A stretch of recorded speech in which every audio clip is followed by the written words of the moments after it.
Welcome to the Cabin Culture Podcast, where we spend a little more time diving deeper into all the fun parts of cabin culture. I like to think of this as both the material and imagined expressions of how cabin lovers, dwellers, builders, and designers wish to live a more simple and authentic life. Today, we're welcoming Dale Mulfinger, an architect and self-proclaimed cabinologist, who literally wrote the book on what makes a cabin a cabin. For more than 3 decades, Dale has designed cabins across the Midwest, taught university courses, and authored classic books like Cabinology and The Family Cabin. His philosophy? Cabins aren't defined by logs or rustic looks, but by purpose. Modest structures tied to meaningful sites, built for connection and bonding. Dale brings this to life in his own cabin, filled with creative details like leaf-patterned railings, ash trees in the kitchen island, and a fireplace built from stones he gathered by hand. In this episode, we dig into his strong opinions on screen doors that slam, lake views that stay horizontal, and why homemade cookies can matter as much as blueprints. We'll also explore the impact of the rental market on cabin design and how to keep personality alive even when codes and compliance get in the way. Whether you're building your first retreat or just curious about what makes a cabin truly cabin-like, Dale's wisdom is both practical and inspiring. Let's do it. I am so pumped to meet you because, Dale, I have to tell you, we have been doing this podcast for almost 3 years, and one of the questions we ask almost everyone is what makes a cabin a cabin? So I have anecdotally had over 100 conversations about this subject, and you are, for our listeners, there will be an intro so they'll know this, but you are a cabinologist, and you literally teach college courses on this very subject. Yeah, I used to. I've retired from my teaching. I'm still working in my architectural firm, but I'm retired from teaching. Yeah. Congratulations. Thank you. Yeah. So if there was ever an expert, I'm going to lead with the question that I normally finish each episode with, which is what makes a cabin a cabin. But I can't wait. You know, I've done a lot of research on you prior to this, so I have a lot of knowledge of what your thoughts are and the difference here. All right. But I want folks to know, like, when you think about what makes something a cabin versus a home or a lodge or a lake house, like, what is it that makes a cabin a cabin? Well, I think, first of all, it's modest. It's connected usually to an important site that has some value, some kind of typically connected to nature, whether that's a lake or a forest or mountain view or something. And then it's a modest structure, and it doesn't focus much on where you sleep, although there are places to sleep. It really focuses on the social space. Yeah. Because it's all about bonding. Yeah. It's about you getting together with a few people, family or friends or whatever, and having intimate conversations. And so, unlike a home where a bedroom might be a place to escape to, bedrooms are not that in a cabin. Yeah. They're often, open or, auditorily connected to the rest of the space, like in a loft. And you can, it's breakfast because you can smell the coffee percolating. Yeah. And so it may be woody in character, but it doesn't have to be. I mean, it can be sheetrock. It can, and painted. But I would say more commonly it involves a fair amount of wood. Yeah. In most regions of the country. Yeah. This is an answer we get a lot. A lot of people are like, oh, it's a cabin if it has a lot of wood in it. Not necessarily. We've done cabins, and I've certainly researched cabins that had a lot of sheetrock painted. So I don't think that's an absolute. It was fairly common, but not an absolute. And a cabin can also almost essentially be a cabin, but sometimes it goes by a different name. Like up in Maine, it might be called a camp. Yes. And in Michigan, it might be called a cottage. You could take the same structure and move it around to different locations in the United States. Generally, I would say from western Wisconsin all the way to the Pacific coast, it's going to be called a cabin. Yeah. I kind of like that about cabin culture, that there is this very distinct regional dialect and preferences around what makes a cabin. Yeah.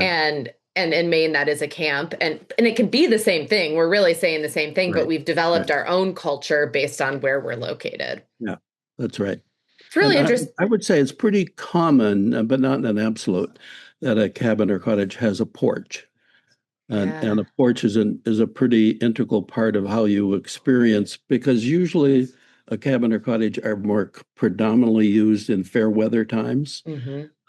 They are somewhat used in the winter, but more commonly in I would say the 6 months of fair Yeah. weather. Yeah. Yeah. And you mentioned as one of the criteria, which I think almost everyone has said when I asked that question, is something to do with nature. And so if you're trying to create spaces that allow you to connect to nature, big windows are great, but ultimately the closer you can get to it, the better. And a porch really Yeah. puts you there. Yeah, I would say contemporary cabins have a lot more windows than historical cabins. So Yeah. older cabins you went to the lake to be near the lake, but you didn't have to have gigantic windows looking out on the lake, and it was all about being cozy. A cabin was where you went when it was raining outside, Yeah. because Yeah. you were there to be outdoors, and a lot of activities, whether you were picking blueberries or whatever, were or husking the corn, you were doing those things outdoors, not, and so you went inside due to the weather. Or I would say probably the other fairly common thing about cabins is they have a place to burn wood. Yeah. And that can be a fireplace, or it can be quite commonly a wood stove. Hmm.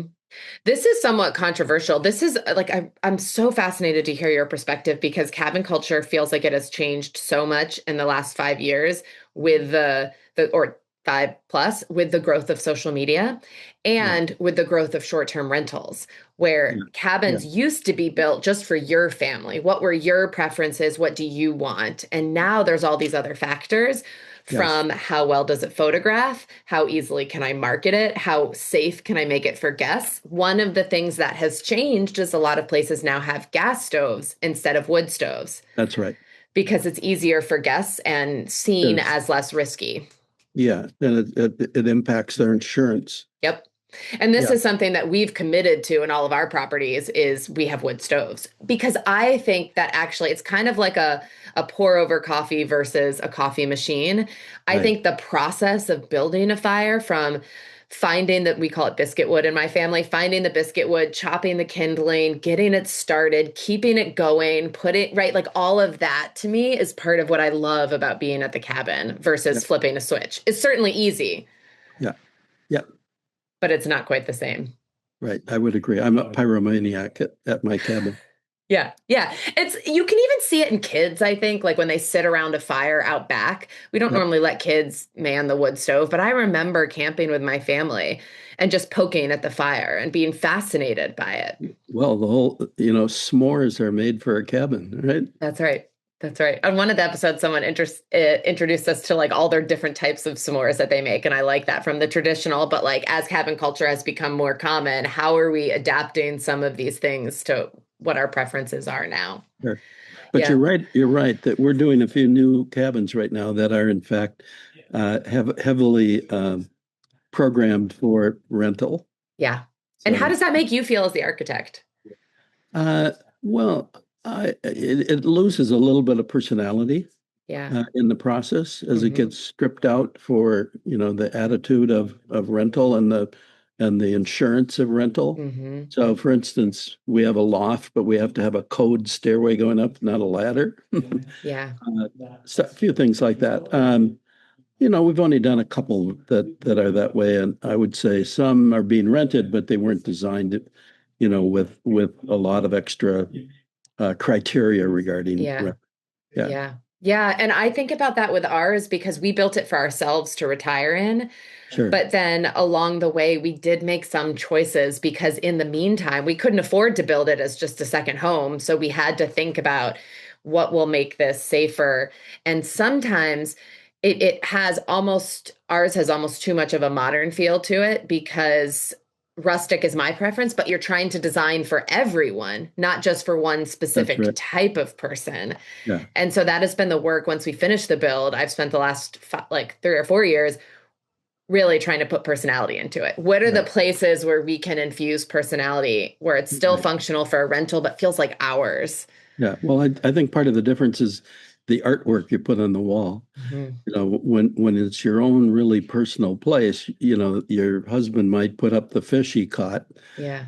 and or your uncle, or you might notch the height of your kids as Yes. by notching the benchmarking that into a Yes. column or something, or Yeah.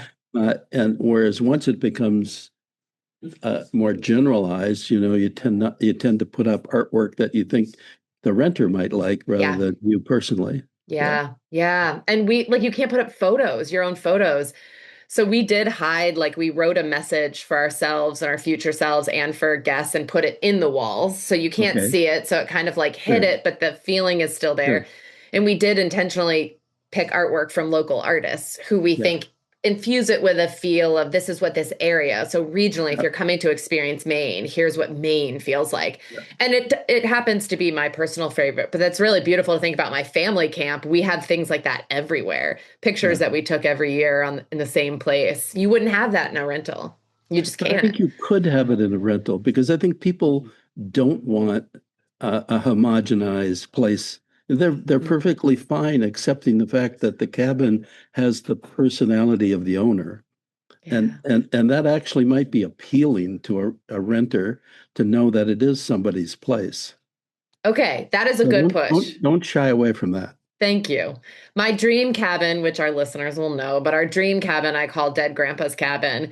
And the idea is that it's all vintage furniture. And it's really like you will learn about this human through spending Yeah, time in right. this like cabin, Yeah, almost we the have opposite of what we're seeing now. we have one now that our clients call Gramps Camp. Oh, I love that. Is it in Maine? No, no, it's Okay. in northern Minnesota. Okay. Gramps Camp. I love that. My grandfather was called Grampy. And that's the full idea. Is like how do we bring in quirky parts of someone's personality Yeah, that you won't yeah, find that anywhere else? yeah. In my cabin, I have a collection of chainsaw art, That and you've created with a chainsaw? no, I haven't. I buy chainsaw art that others have created because I'm trying to get a hold of it before the Museum of Modern Art collects it. I love that. Anything that has your personality in it, I Right. feel like is a helpful touch. But I do feel like we shy away from that a little bit. Or I'm and feels like that. I don't know, but it's just the ones I'm seeing on Instagram. But maybe that's part of it, right? Maybe the ones that have all the personality, Yeah. people aren't photographing it and putting it online. Who knows? Yeah. Yeah. Going back to your question, what's a cabin? There's also the question of what's a lake home. And Yeah. it seems to me that a couple features in a lake home that are starting to be fairly common is one, there's an attached garage. Yeah. Two, there's a master bedroom suite. Hmm. Those are the two big items that a home has, or a lake home has, rather than a cabin. And you mentioned and when you wrote about this, that that's specifically because people tend to retire more in Right. lake That's homes versus cabins. Why is that? Why couldn't, because I read that and I was like, oh no, we built our cabin to retire in, but we don't have a primary suite or a garage. Are we well, going to regret that? it's not universal, Yeah. Yeah. but it's just more common. I think when they start to think of it as their retirement home, it's a home. It's not radically dissimilar to the home that they might live in Yeah. the metropolis. Yeah. And so they're more concerned with their own personal privacies, or having a place to run their office, or Yeah. do other activities Yeah. which they might not do at their cabin. Yeah. I want to ask you a question. I really love the way you described cabins, less in the aesthetic sense and more in the functional sense. Like, what is it being built for? And you use the word bonding, which I really Right. like, because that's what Yeah. I think of. Ours was built for two people, but I think bonding applies there too. How do you remove yourself from the real world, reconnect, rebuild your relationship? Right. When you're designing a space, what are some of the things that you do intentionally to create that bonding? Put a lot of focus on the table Oh, because so much activity takes place at the table, yeah. and not a lot of focus on sitting by the fire. I mean, people, yes, sit by the fire, but they spend more time at the table because there's so many things they do at the table that aren't related to food, whether it's reading the paper, reading a book, doing their taxes, doing some project, doing the puzzle, da da da da. So Yeah. put a lot of focus on the table, that it's big enough for whatever size, a modest size group. Of course, the central space of a cabin is modest. So whether you're preparing food or at the table or sitting watching the fire, it's all right. It's all intimately connected. That's not three rooms. That's Yeah. one room. Yeah. And where the focus might, in addition to the table, the focus is probably also on the kitchen, making sure that it doesn't have to be a very big kitchen, Yeah. but it has to be a functional kitchen, and there has to be a place for someone to sit who's chatting with the cook, but out Mm-hmm. of the cook's way, Mm-hmm. uh, and or helping snip the beans or do something, Mm-hmm. but you don't want that person in the activity flow of the cook where who's moving a hot pan of of Yeah. water from one place to Yeah. another. So Yeah. yeah. So my wife is a chef, and she has commented that on the many cabins or houses that I've done, that my clients seem to invest in their kitchens inversely proportional to their ability to cook.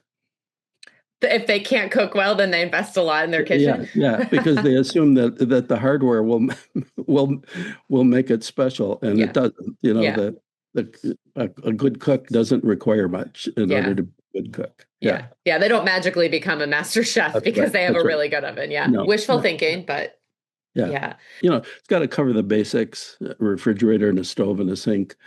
Yeah. But it may or may not have a dishwasher. Some people prefer the common activity of collectively washing the Yeah. dishes. So Yeah, that's so funny. And my family can't, my childhood memories are full of us complaining about who had to do the dishes that night.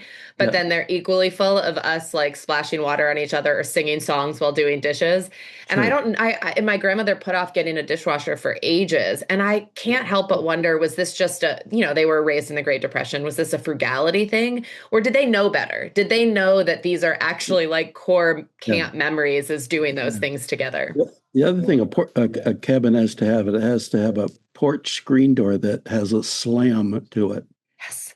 Thank you for saying We've that. actually had people come to us and adamantly request that the porch have a screen door that slams.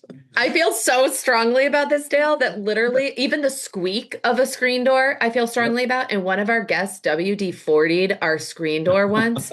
And we came up and I opened it immediately upon arrival. And I was like, what happened? And I was like, Right. well, how do we undo this? Because I feel so strongly that that screen door is part of it. Yeah. Yeah, I love that. So when you think about, because it's interesting, when I think about cabins, I think smaller spaces, which kind of Right. pushes people together. And yet, flow and use of space is so important. So, as the person responsible for meeting all these requirements and yet doing it within small constraints, how do you approach that? Is there a place that you start and then work from there? Well, that's our secret. We can't let that out. Okay. That's how, I don't know that there's something, if you have, say, a bedroom area, ideally, you don't want a hallway. So trying to, if as a cabin gets bigger, you're trying to have maybe a few more doors off the central room or something, Yeah. so that it promotes where people are gathering rather than that you're down a quiet little hallway to a bedroom. Yeah. Uh, yeah, I don't know. Modest cabins when I say modest, 1,000 square feet or something like that. Um, Somewhere between that and about 1,300. My cabin is two-bedroom and with a sleeping loft, and it's 1,350 square feet Yeah. over two levels. So it doesn't have to be very big. Yeah. Let's talk about your cabin for a minute because I spent Sure. some time looking at it and there's some cool features, including the bedroom that like it's just a very creative use of space. How long did you wait in designing before building your own? Like, did you want to design a fair amount to learn from them before you tackled your own, or did yours come first because you knew immediately what mattered? Uh, I, I was probably a good decade into designing cabins by the time I did my own. Okay. So I've had it a little over 20 years. And I own it, by the way, we own it with another couple, not Okay. not a family related couple, Yep. but somebody that I taught architecture school with, Oh, interesting. who's a scholar, not a practicing architect, Uh-huh. but certainly had architectural intentions. But So that must be the Ditmar half of the yes, right, Ditmar right. Mulfinger. Okay. Yeah, that's right. So we weren't just meeting the criteria. My wife and I were meeting the criteria of another couple. Sounds But like a whole nother challenge, well, designing for two families at once.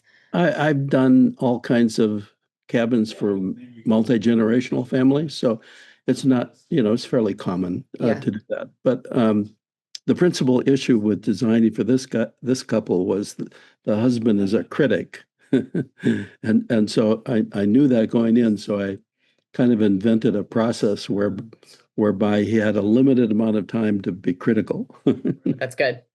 But So I about to say. So anyway, I think, I knew a little bit about cabins. I'd done a fair amount of research because what happened with me when I started designing, we were designing houses and then somebody asked us to do a cabin 35 years ago. And I realized I'd grown up on a dairy farm where you never had any time to go off to cabin. So I didn't really know what was different about a cabin. What was a Huh. cabin?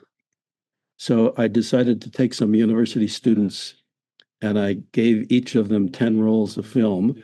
And we met, it was a special summer class. And I said, go out into cabin land. You must have an uncle or an aunt or somebody has a cabin. You can get out into cabin land and find 10 cabins and come back and tell me which one feels more cabin-like than the others.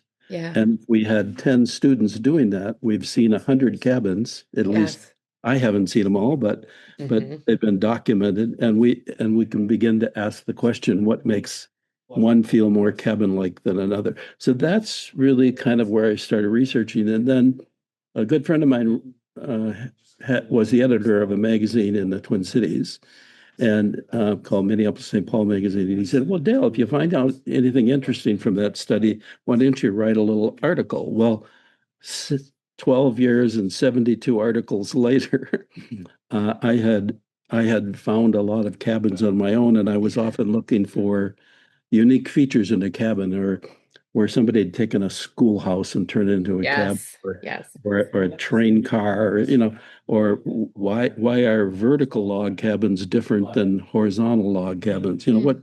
What's that about? So, it allowed me to see a lot of diverse cabin types and I would always have to be kind of a year ahead Hmm. in the articles because the articles would run in the summer, but I couldn't be photographing them in the winter. Right. So, Right. um, uh, it was fun to do that research, and of course, based on what people would tell me, I saw an awful lot of cabins where maybe the story was interesting, but the visual was terrible, and it Hmm. was, so I went down a lot of bad paths along the Yeah. way too. But anyway, I think through that, I learned a lot about what I thought a cabin was. So Yeah. I think by the time I was designing my cabin or our cabin, I had a lot of, thoughts about what it should have or should not have. What were the top three things that you were like, I will not negotiate on this? It has to have these things. Has to have fire. Okay. And Uh, that's a unique fireplace that you yeah. put in the kitchen. We'll drop pictures in here for the YouTube version, but that's not your traditional fireplace. Where did that come from? It's a metal box, firebox that's two-sided, and and it has stone wrapping around it, and it's stone that I wheelbarrowed in from a gravel pit a quarter mile Oh, away, wow. that the mason put up for me. Um, so that was true. It had to have wood, but I had a really good builder set to build it. What else did it have to have? Very small bedrooms. Hmm. And it has, we call one bedroom the maple syrup room because those old maple syrup tins that look like a Hmm. cabin? Hmm. Well, they had red roofs and they had painted logs. Well, this has a red ceiling and the wood around it is half log Yeah. on the interior. And then the other bedroom is the eagle's nest, which has a lot of windows and looks out over Yeah. the treetop to the lake beyond. Yeah. So the each of the bedrooms had different character. Yeah. What else? One of the things I liked the fact that cabins were often built by carpenters who had some skill. and it was good to give them some place to kind of exhibit their craft. Yes. Yes. So the railing, because we have kind of a catwalk, the railing on the catwalk is we picked leaves from the site, and then I made patterns, kind of so that the builder could cut patterns, leaf patterns into the wood. And I gave them the patterns in a way so that they wouldn't ever repeat. So Uh, each one is a different leaf. each one is a different leaf or a different way the leaf meets the other leaf. Mm-hmm. And so that made it unique. I'm trying to think of some, I don't know that Your there's, kitchen also has very unique, like trees kind of growing yes, around the island. there are trees, two trees, one on either side of the island. Those were from the husband of one of my colleagues. Hmm. So he was a timber framer and he cut those ash trees and he would roll them in the wet grass over the summer and they would, then the bark would just, you could just peel the bark off. And so there's the two on either side of the island, but then there's the one out front that's painted red. Mm-hmm. Mm-hmm. That while I was out fishing one day, my wife painted it red. And didn't tell anyone? No. It's a bold move. So, yeah, well, she's a bold lady. So, I like that. I mean, it looks good though, and I will say the minute I saw it, I mean, the design is also different than anything I've seen, but it does immediately distinguish it as yours and yeah, unlike any other cabin. yeah, yeah. You just tell people, well, we live in the cabin with Right. the red tree, and of course they've driven by, they know who we are. So, Right. yeah, It's interesting what you say about cabins are usually built by good carpenters. Is that because typically cabins have a lot of wood and so you're yeah, not using drywall to hide your mistakes in a way that a normal build you could. You don't have to, not right. mistakes, but you don't have to be as meticulous. Well, I think yeah, I don't know all the reasons, but it doesn't mean that every carpenter in the North Woods is a good, is a craftsman. You have to hunt them out, Yeah. but they're not that hard to find, and they love to have some place to exhibit their craft. And so if you're chatting with a carpenter like that, you want to say, I want you to build something so beautiful, you want to have your wife come by to see it. Yeah. And one of the things I tell all my clients is when the project is nearing completion, make sure you have a party and invite all the spouses of all the subcontractors. Oh, Two things. One, the project gets done, they finish, and it really allows them to show yes. something that they've done that's good. This is so smart. We did a cabin warming and invited the whole building team and their families, but I Yeah. did not think of it as a strategic move. It was more just like a thank you. Well, But it serves both. yeah, but that's Yeah, so smart because you want them to feel proud of it. that's right. That's right. Yeah. Yeah. Yeah, and And some folks listening build their own, but a lot of us don't. And this has been the biggest complaint or challenge that I hear from folks who have a beautiful vision is how do I find a build team who can sure. execute it in the way that I'm dreaming in my Yeah. mind? And that's You, hard. you go to the lumberyard, the closest lumberyard, and you ask give me the name of two or three good builders. Yeah. What you get from that is builders that have paid their bills, Ah, interesting. right? So now you know they're probably honest and they have a good reputation, but you don't yet know that they're good craftsmen. The only way you'll learn that is by going to see their work, Yeah. or by when you shake their hand, you feel the strength of a hand that held a hammer. Yeah. Yeah. You And know, that's how that you kind of know. thing. Yeah, That is the biggest challenge, I think, is folks just figuring out who can I trust with a that's right. project, and often build companies have so many projects going on at the same time. How do you know that they will take the care on yours? And in my case, it was my cousin. So I trusted Yeah, him completely. He's going to yeah, have to listen to me for the next 40 years if it's not done well. yeah. And if you ask them where's their office, and they describe some office that they've rented, that's not a good sign. If they say their office is the glove compartment in their old ratty pickup truck, that's a good sign. Okay, that's so helpful. Okay, I hope people are taking notes. These are the questions you should be Yeah, asking. yeah, And yeah. I have found that the lumber yards will also tell you who not to hire, probably for the Right. same reason Yep. that you're Yeah. mentioning. That's right. But word gets around fast in that kind of work, I feel like. And for a lot of us, we're outsiders Yeah. coming in because we're often building cabins in a place that is not our Yeah. home. That's the whole Yeah. point. Yeah. And if you meet somebody who is known to be good, they're going to be busy.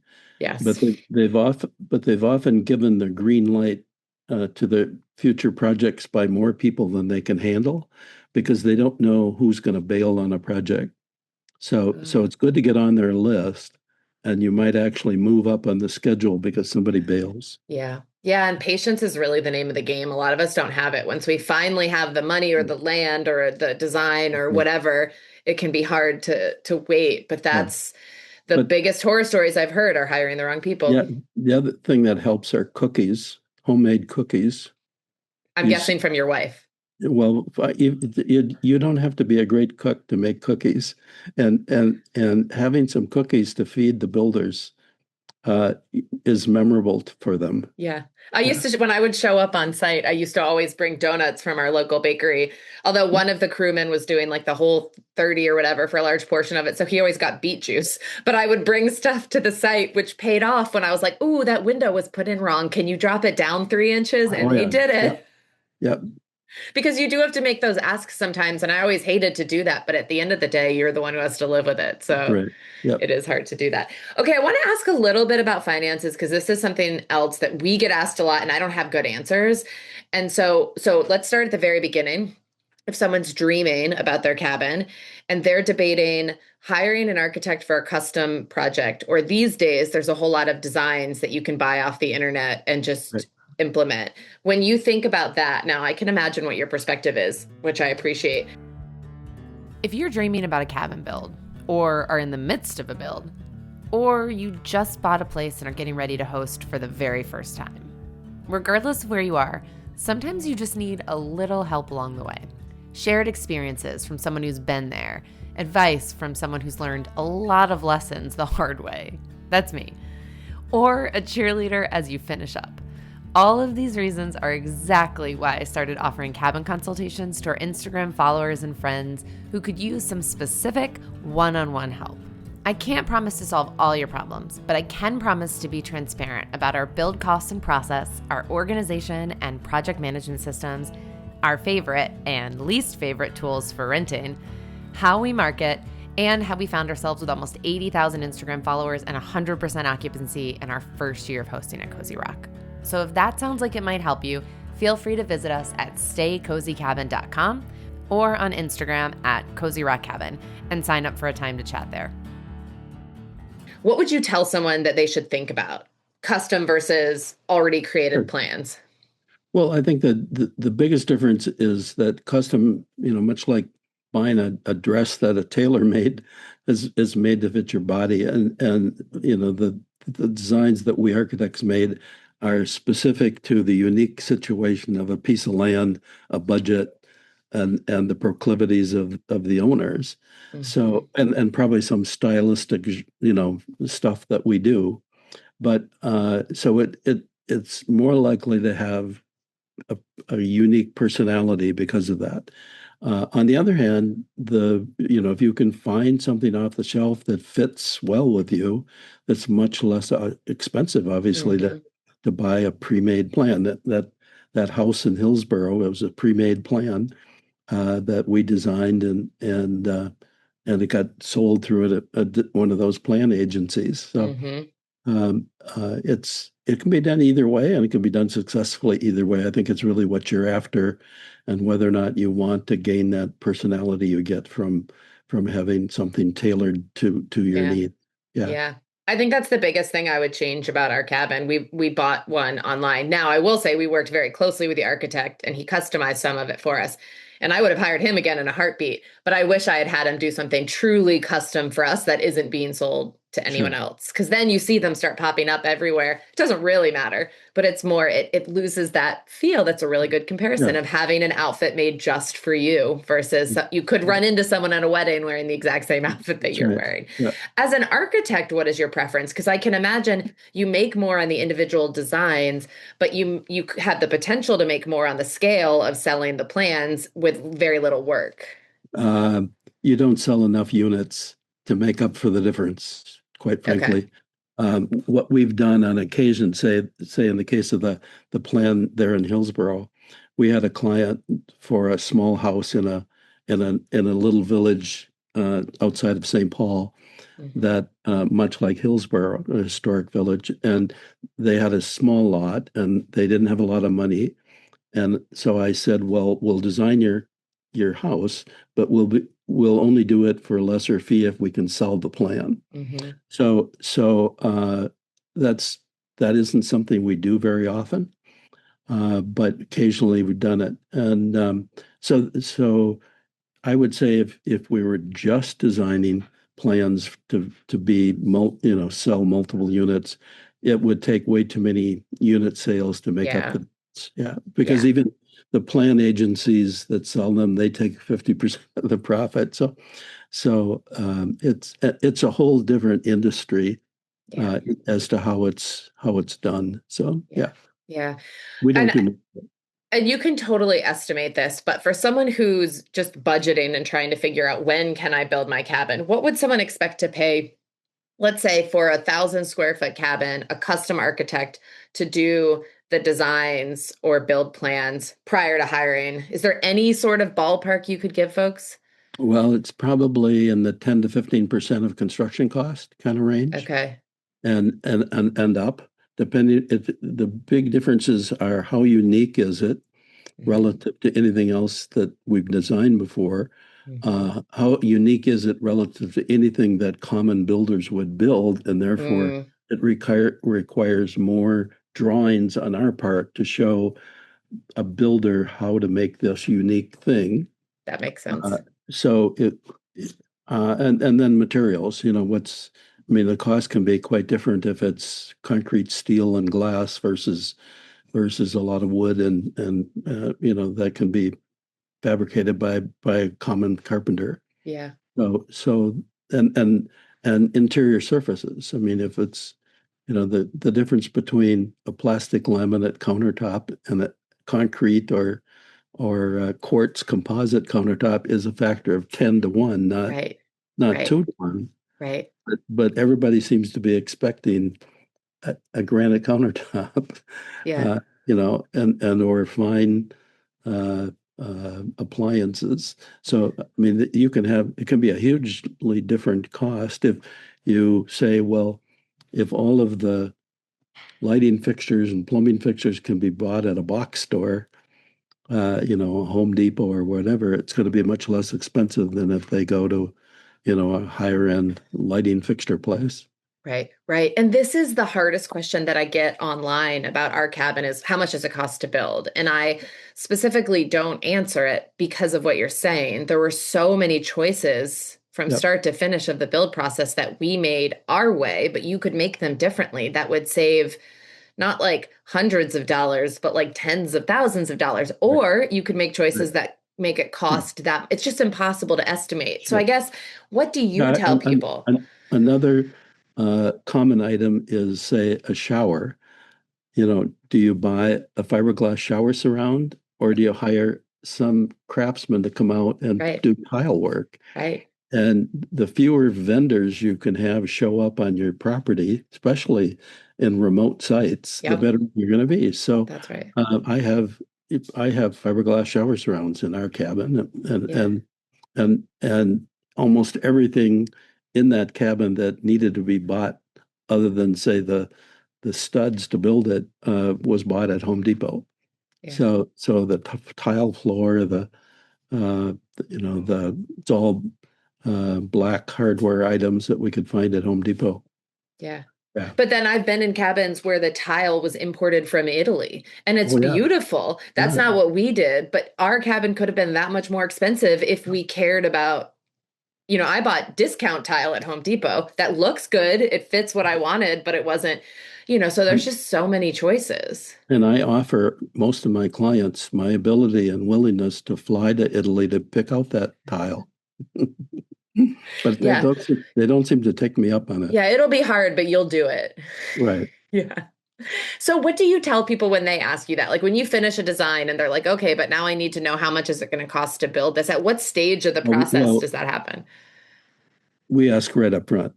how much they have. way up front. And when they say, they've got $250,000 to build and they want a 1,500 square foot cabin, we say it can't be done. It isn't, Yeah. that can't be done. So something has to change here. It has to get a lot smaller, has to get a lot simpler, very simple, or your dollar amount has to change. And then along the way, we're always talking about dollars and like how much does product X cost versus product Y. Yeah. So we don't have a kind of a running cost estimate, but we're trying to counsel them that they shouldn't do that because it's going to cost too much. Right. Or, and who wants to be able to fix the grout in their tile at a cabin? I mean, Right. there's some Right. things it's like you're crazy that did not do, just to have it look like your city house. So Right. yeah, Yeah, I think I'm learning the answer to this is like there is no shortcut. Like people yeah, want a shortcut. They want to be told it's, blank amount per square yeah, foot. Okay, yeah, now I can magically figure out how much to save, what kind of mortgage I need. And I'm learning the more people I talk to, there yeah. just is not a shortcut for that. You just Yeah. have And to do the the, work. the other thing is that generally speaking, people are quite out of date with what costs are. Hmm. So Especially right now. they heard that Uncle Ben built his cabin for X, Y dollars. Well, yeah, he did that 20 years ago. Yeah. And Yeah. prices right now keep rising every day. I mean, we now have put import tariffs on Canadian lumber. So Yeah. it's I don't see any I tell my clients the price of construction is going to cost less about 2 months after your portfolio tanks. Hmm. Yeah. Yeah, there's just no easy way to do that. Okay, I want to go back to some specific things that come to cabinet design. You personally happen to have a pet peeve about high ceilings. Can you tell me more about that? Oh, well, I like variable height ceilings. So I'm not opposed to having some ceilings only 7 feet tall, but then I like to have a break from that for that. So I have some ceilings that are 14 feet tall or, what. Okay. So it isn't just having low ceilings, but I don't think, in a house in the metropolis now, a new house, 9 foot is like the minimum Hmm. and often 10. So whereas once you get to a cabin, it's nice to have some lower ceilings that really bring the scale down, make you feel cozier. Yeah, Yeah. because that's what's interesting. A lot of these new features in modern cabins, this is the thing to me. It's hard. You're probably better at explaining this.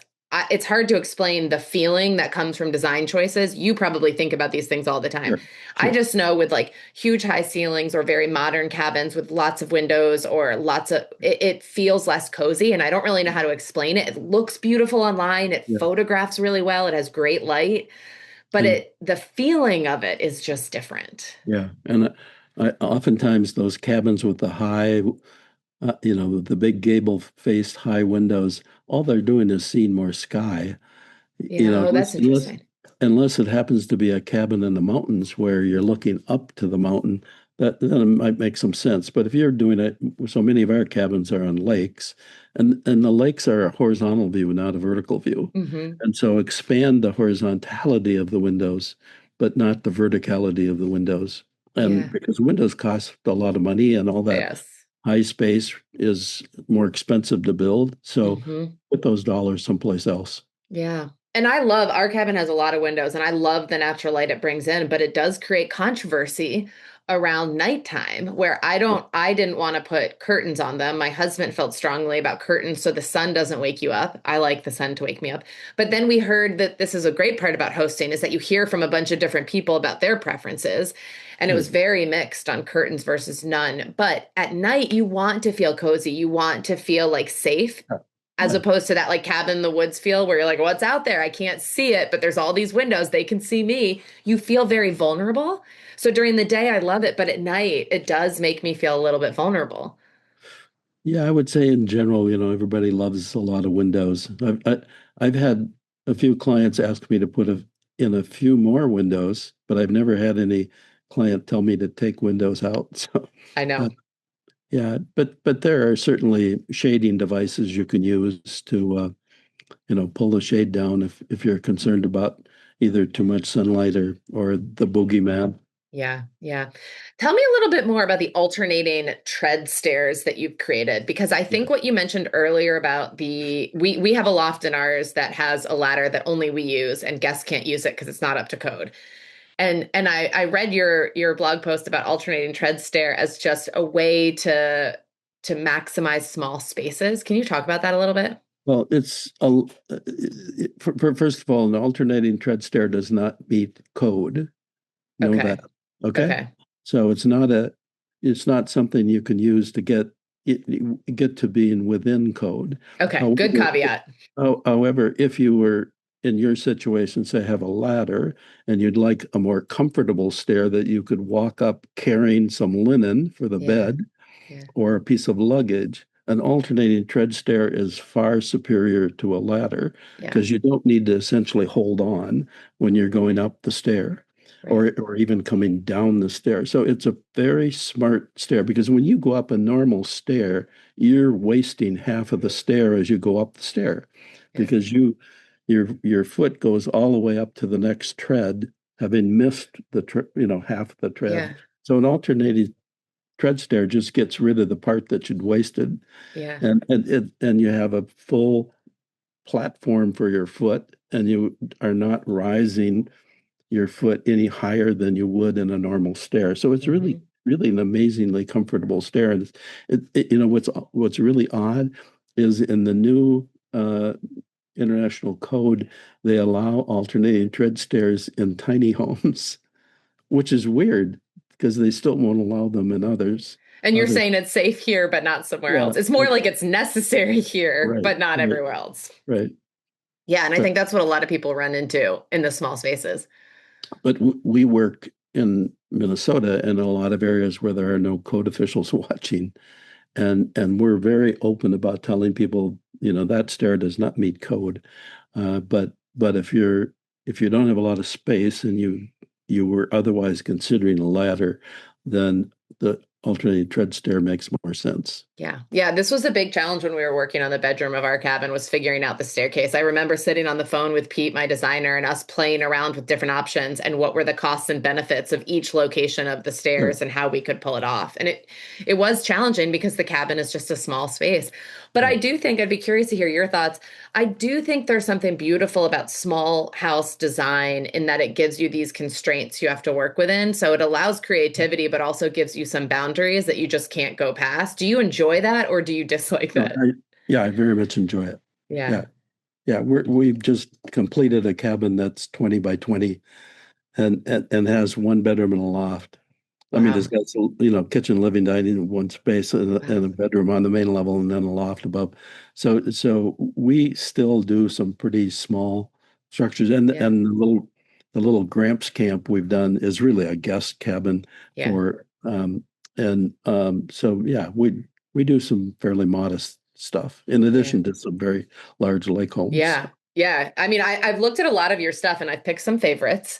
Um, and it was interesting because I can't remember if they were all listed as cabins. So for example, Meadowlark, would you Yeah, consider that a cabin? yeah, I think so. Yeah, Yeah. yeah, yeah, Because it's so different and modern, different yeah, than anything I'd seen. But to me, it still has that deep feel of being a cabin that I like can't quite explain in the way that you probably could. yeah. Yeah, I didn't personally work on that because we have 10 different designers in our firm. Okay. So we have a lot of work that I'm not as familiar with. But yeah, well, because I've researched a lot of diverse cabins, like I was mentioning, the schoolhouse or the Yes. train caboose or whatever, I think idiosyncratic cabins are normal. The other thing common to cabins is a lot of cabins were done by do-it-yourselfers Yes. back in the day, and Hmm. by somebody driving up to a lake site with a pickup truck full of material, and they Yes. and they were often using discarded material or Hmm. leftover doors or whatever. Hmm. Because of that, they created some really unique cabins. Even the common A-frame is a really highly unique cabin that became very popular for a while, and now it seems to be coming back into some Yes. popularity. Oh Yeah, yeah, it's definitely coming back. yeah, I feel like half the people we talk to have built A-frames. Maybe, yeah, maybe that number is wrong. So I'm totally guessing, but it feels like it's a lot. And part of it is because it does have the simplicity of only like two walls in the foundation. I mean, obviously there's right. interior walls, but it is just very simple. And my uncle built a basically A-frame cabin. He did it exactly the way you're describing, by Yeah, himself with the help of his dad, just like hauling up materials. We're going to work on one thing at a time and do it ourselves. right. I'm doing it right now. An addition to a classic old A-frame, and we call the type of an addition a saddlebag. Kind of adding the On the saddlebag. side. Yeah. Yeah, yeah, Yeah, because then there's like the main A-frame. Our friends Courtney and Patrick have two of these, and it is like a traditional A-frame, but it's huge. And then it has these little things that come off the yeah, side that build in more space. That's such a good name for it, a saddlebag. yeah. Okay, so another one that's interesting. Did you work on the Northrop sunroom? No, I didn't. No, Okay. sorry, I can't answer much about That's that one. okay. I liked that because it was interesting because Yeah, it was built onto a house, but then that room had a distinctly different feel to it. And that was yeah. appealing to me for someone who maybe like doesn't want to build a whole cabin or can't, but this idea of if you want to expand onto your house, that space No, can yeah. even be designed to have a distinctly different feel. I'm working on a project that I just saw under construction. It's up on Madeline Islands, an island in Lake Superior that you get to through Wisconsin. And one of the owners had a cabin that a previous owner had done, and it was an old cabin that they'd done a more contemporary, Hmm. well, contemporary in time, not in character, addition to. But he needed more space. So we've separated out the first two parts of the project, split them apart, put them on a new foundation, and now we're adding two new parts to it. And one of those parts is built by Amish, and Ah, it's like a prefab building that is designed so that it can get on a truck and go down the yeah, highway. So it's yeah. limited to the size. So now the cabin really has four different parts, and you have to, it's like accreted together as one thing, and kind of like those old New England farm uh, Yes, where the house was connected to the barn. yes. Kind of has that character. Yeah. You kind of light up when you're talking about this. Is this the part of the job that you love? Just the creativity that every Yeah, project is of a little bit course, different? of course. Yeah, yeah. Yeah. Clients come with unique proclivities for something, and where sites demand unique solutions. So, yeah, that's absolutely a huge part of the fun of it. Yeah. Okay. You also, Dale, I have to tell you, have written several books, as you know. But what I have to tell you is that one of them has been sitting in my cabin since we finished our loft library. And I didn't Wow. know it was you until I was researching for this Which and I put the connection together. which one? Wait, is it called Cabinology? Yeah, yeah. Yeah, that's the one. That, We have a little section in our library that's all specific cabin books because a lot of people who come want to build their own place, and it's like you might want to read this while you're here. no, that's a good read for somebody who's starting down the design process. Yeah. The rest of the books I've done are more case studies, what people have done. And Hmm. the first one that called The Cabin has probably the smallest cabins in it. Okay. You might say the most unique. And as I moved along in the books, the cabins gradually got bigger. So the last book I've done is called The Family Cabin, Mm-hmm. which is a little bit bigger projects. But then I also did very early on a book on the architecture of Edwin Lundy, who was a local St. Paul architect who, in addition to homes, designed some beautiful Scandinavian cabins. Mm. Yeah, Which are becoming very popular right now. yeah, right. Yep. Yeah. Dale, this was so great. I so appreciate. We've just had so many Sure. conversations with people who love cabins, but to get to talk to someone who actually like Yeah. Well, teaches about them, writes about them, is an official so cabinologist. I don't know if that's official or someone gave you that name, but I love it. somebody gave me that name, and I've accepted it. I figured Yeah. I got my instantaneous PhD. That's right. Yes. So, Dale, I'm going to put links to all of these things in the show notes Okay. for anyone listening, to the books where you can see his work, so that you have context for all the work that you're doing. But, Dale, thank you so much for taking this time with me. Oh, so it's such a pleasure, and enjoy your time in Hillsborough and up in Thank Maine. you. Thank you. Thanks so much for joining us. And if you liked what you heard, feel free to leave us a 5-star rating on Spotify or share some of your favorite parts over on Apple Podcast. If you have feedback or suggestions for the future, you can also find me on Instagram at Cozy Rock Cabin. Looking forward to next week.